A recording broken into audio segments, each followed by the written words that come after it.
आज है 26 सितंबर 2025 दिन शुक्रवार। Welcome back to clean news UP. चलिए देखते हैं उत्तर प्रदेश की 25 फटाफट बड़ी खबरों को।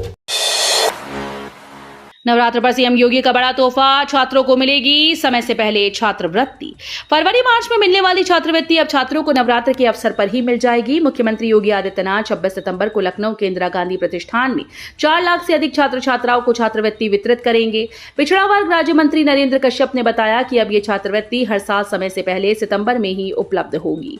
ये पहल छात्रों के लिए दीपावली का खास तोहफा साबित होगी और उनकी पढ़ाई में आर्थिक सहारा प्रदान करेगी। पीएम आवास योजना का दिवाली गिफ्ट, पात्रों के खातों में पहुंचेगी पहली किश्त। प्रधानमंत्री शहरी आवास योजना के अंतर्गत 3000 पात्र लाभार्थियों को दीपावली तक पहली किश्त का भुगतान सीधा उनके बैंक खातों में मिलेगा। अकबरपुर, जलालपुर और टांडा की 3 नगर पालिकाओं सहित 4 नगर पंचायतों के लाभार्थियों का चयन कर जिला शहरी विकास अभिकरण ने डिटेल प्रोजेक्ट रिपोर्ट तैयार कर लखनऊ भेज दी है। वहीं अन्य आवेदनों का सत्यापन भी तेजी से पूरा किया जा रहा है। इस योजना के तहत गरीब और जरूरतमंद परिवारों को दीपावली पर आवास का अनमोल उपहार मिलेगा। बहराइच में अवैध मदरसे का पर्दाफाश, टॉयलेट से मिली 40 लड़कियां। उत्तर प्रदेश के बहराइच से चौंकाने वाली खबर सामने आई। प्रशासन ने एक अवैध मदरसे पर छापा मारा, जहां जांच के दौरान संचालकों ने टीम को छत पर जाने से रोका। शक होने पर जब छत पर बने टॉयलेट को खोला गया तो सभी दंग रह गए। वहां 9 से 14 साल की उम्र के करीब 40 लड़कियां कैद हालत में मिली। पुलिस और महिला कर्मियों ने बच्चियों को सुरक्षित बाहर निकाला और फिलहाल उन्हें परिजनों के हवाले कर दिया। प्रशासन ने मदरसे को सील कर जांच शुरू कर दी। नौकरी छोड़िए, बकरियां पालिए, यूपी सरकार देगी 1 करोड़ तक लोन और 50% सब्सिडी। यूपी सरकार युवाओं और पशुपालकों को लेकर आई है शानदार योजना। अब बेरोजगारी से परेशान लोग बकरी पालन का धंधा शुरू कर सकते हैं, वो भी बिना किसी बड़ी चिंता के। इस योजना के तहत सरकार 1 करोड़ रुपए तक का लोन रियायती दरों पर उपलब्ध कराती है।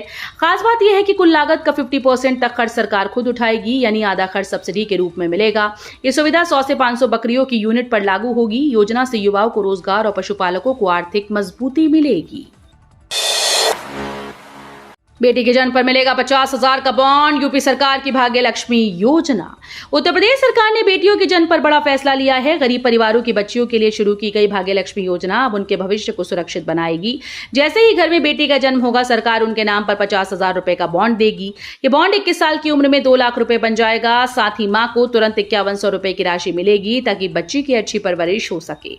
ये योजना परिवारों की चिंता कम कर बेटियों का भविष्य उज्जवल बनाएगी। सपा प्रमुख का हमला, क्रीम लोशन सस्ते मगर बेरोजगार किसान बेहाल। लखनऊ में प्रेस कॉन्फ्रेंस के दौरान सपा अध्यक्ष अखिलेश यादव ने भाजपा सरकार पर तीखा हमला बोला। उन्होंने कहा कि जीएसटी में कमी महज धोखा है। क्रीम लोशन सस्ते करने से न किसानों को फायदा होगा न बेरोजगारों को। भाजपा भ्रष्टाचार और कमीशनखोरी में डूबी है, जबकि जनता को जरूरी राहत नहीं मिल रही।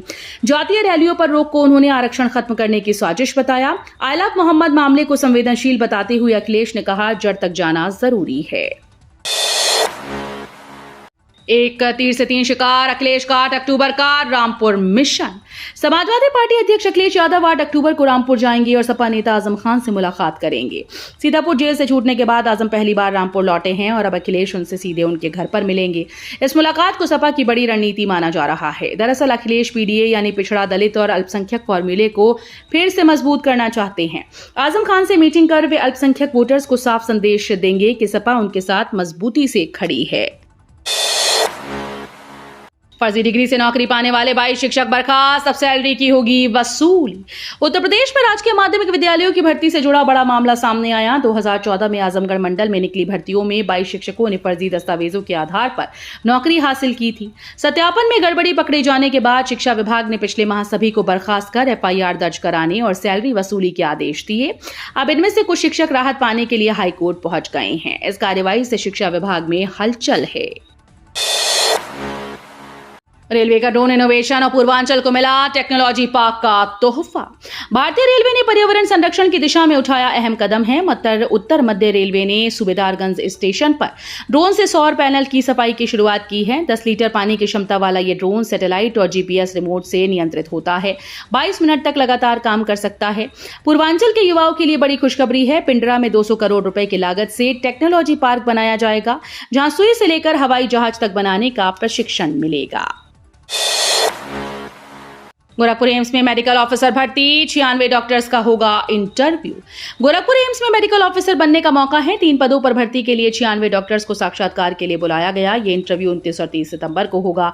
चयनित डॉक्टर्स को इलाज के साथ साथ प्रशासनिक जिम्मेदारियां निभानी होंगी, जिससे प्रोफेसर्स का कार्यभार कम होगा। एम्स प्रशासन ने 5 जुलाई 2025 को आवेदन आमंत्रित किए थे और अब साक्षात्कार के बाद परिणाम घोषित किए जाएंगे।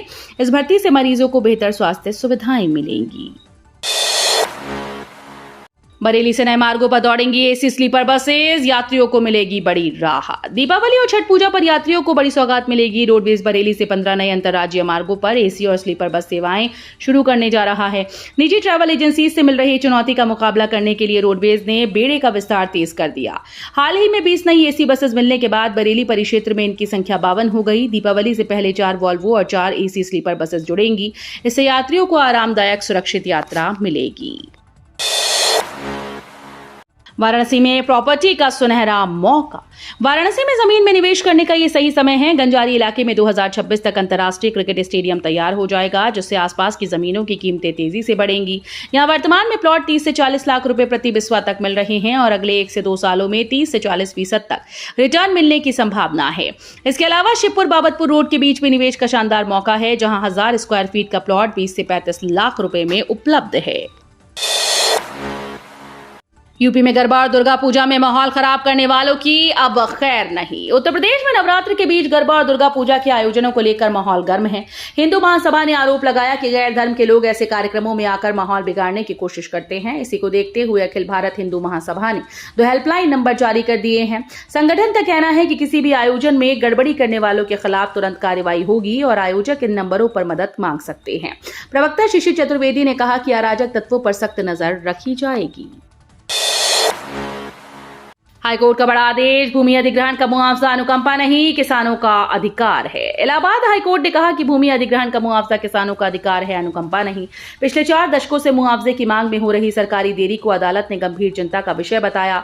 न्यायमूर्ति महेश चंद्र त्रिपाठी और न्यायमूर्ति अमिताभ कुमार राय की खंडपीठ ने मुरादाबाद के किसानों को बड़ी राहत दी, जो दशकों से कानूनी लड़ाई लड़ रहे थे। अदालत ने यह स्पष्ट कर दिया कि तकनीकी आपत्तियां किसानों के मौलिक अधिकारों पर हावी नहीं होने देंगी। यूपी सरकार की युवा सशक्तिकरण योजना। प्रयागराज के जसरा पॉलिटेक्निक कॉलेज में उत्तर प्रदेश सरकार की स्वामी विवेकानंद युवा सशक्तिकरण योजना के तहत 80 छात्र छात्राओं को टैबलेट वितरित किए गए।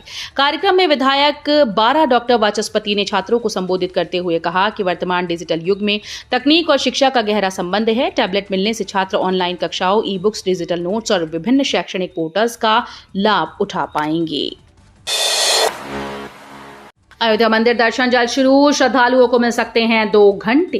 अयोध्या के राम मंदिर और राम जन्मभूमि परिसर के अन्य मंदिरों में जल्द ही दर्शन शुरू हो सकते हैं। श्री राम जन्मभूमि तीर्थ क्षेत्र ट्रस्ट ने ध्वजारोहण समारोह के बाद 23 से 25 नवंबर तक दर्शन प्रारंभ करने की योजना बनाई है। ट्रस्ट श्रद्धालुओं के आवागमन और दर्शन की समय सीमा पर विचार कर रहा है। वहीं परिसर में श्रद्धालुओं के ठहराव और व्यवस्थित आवागमन को लेकर मंथन चल रहा है। बताया जा रहा है कि भक्तों को दर्शन के लिए लगभग 2 घंटे का समय दिया जा सकता है, ताकि सभी को सुरक्षित और व्यवस्थित दर्शन का अवसर मिल सके। महिला शिकायतें अब महिला पुलिस से। मऊ में मिशन शक्ति केंद्र शुरू। मऊ कोतवाली में महिलाओं और लड़कियों के लिए मिशन शक्ति केंद्र की शुरुआत हो गई है। अब महिलाएं अपनी शिकायतें सीधे महिला पुलिस कर्मियों से कर सकेंगी। पारिवारिक मामलों में काउंसलिंग की सुविधा दी जाएगी और समाधान न होने पर मुकदमा दर्ज होगा।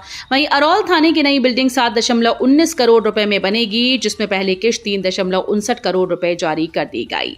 पुलिस कर्मियों को आवास भी उपलब्ध होंगे। अन्य थानों के लिए निर्माण प्रस्ताव भेजा गया है।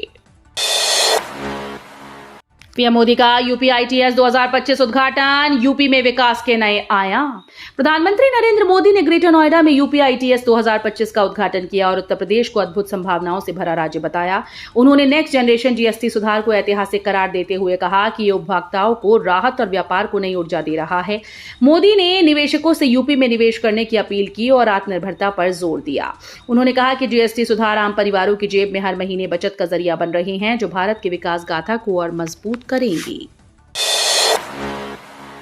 पलवल अलीगढ़ हाईवे पर पुल निर्माण के कारण 15 अक्टूबर तक बंद। हरियाणा के पलवल जिले में पलवल अलीगढ़ नेशनल हाईवे पर किटवाड़ी चौक के आरओबी पर सड़क निर्माण कार्य जारी है। इस वजह से 15 अक्टूबर तक इस पुल पर वाहनों की आवाजाही बंद रहेगी। यात्रियों और वाहन चालकों की सुविधा के लिए डाइवर्ट रूट तैयार किया गया है। प्रशासन ने लोगों से अपील की है कि वे समय पर अपने सफर की योजना बनाएं और निर्धारित डाइवर्ट मार्ग का पालन करें। इलाहाबाद विश्वविद्यालय में पीएचडी दाखिले के लिए आवेदन शुरू।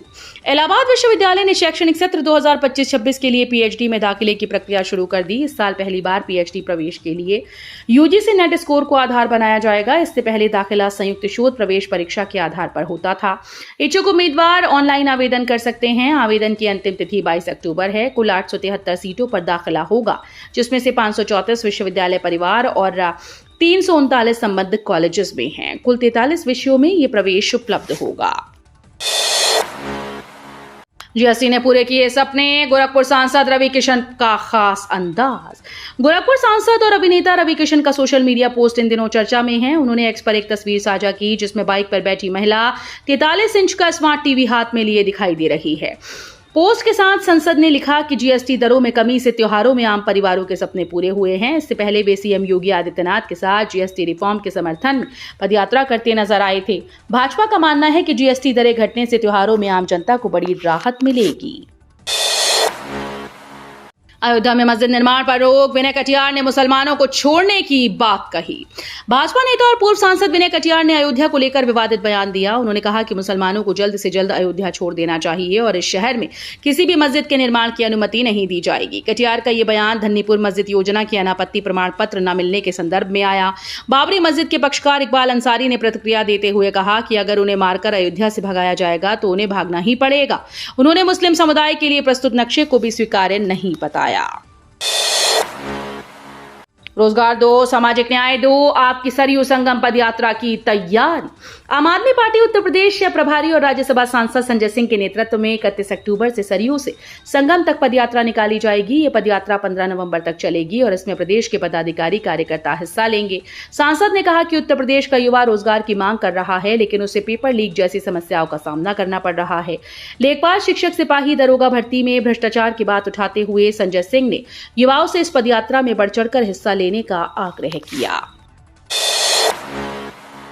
हिंडन एयरपोर्ट से दिवाली तक शुरू हो सकती है लखनऊ प्रयागराज की उड़ानें। गाजियाबाद के हिंडन एयरपोर्ट से जल्द लखनऊ और प्रयागराज के लिए उड़ानें शुरू हो सकती हैं। मंगलवार को सफदरजंग स्थित भारतीय विमानपत्तन प्राधिकरण के कार्यालय में हुई बैठक में एयरलाइंस कंपनी से दिवाली से पहले इन शहरों के लिए प्रस्ताव मांगे गए। बैठक की अध्यक्षता गाजियाबाद के सांसद व हिंडन सिविल टर्मिनल विमानपत्तन सलाहकार समिति के अध्यक्ष अतुल गर्ग ने की। इस पहल से यात्रियों को राजधानी और पूर्वांचल के बीच हवाई यात्रा में आसान और तेज सुविधा मिलेगी। पीएम मोदी ने भी की तारीफ, 60+ सीनियर सिटीजन्स का अनोखा क्लब। मेरठ में 60 साल से ऊपर के बुजुर्गों ने क्लब 60 नाम से एक अनोखा संगठन बनाया, जिसकी तारीफ पीएम मोदी और सीएम योगी तक कर चुके हैं। करीब 600 सदस्य इस क्लब में शामिल हैं, जो रिटायरमेंट के बाद समाज सेवा और सामूहिक गतिविधियों के जरिए न सिर्फ खुद को खुश रखते हैं, बल्कि दूसरों की जिंदगी भी बेहतर बना रहे हैं। 10 साल पहले शुरू हुआ ये ग्रुप आज 60 से अधिक सामाजिक प्रयासों में जुटा है। संस्थापक महेश रस्तोगी ने बताया कि व्यस्त रहना ही स्वस्थ और सक्रिय रहने का राज है। तो ये थी आज की 25 फटाफट बड़ी खबरें। अगर आपको न्यूज पसंद आई हो तो वीडियो को लाइक और शेयर जरूर करें। धन्यवाद।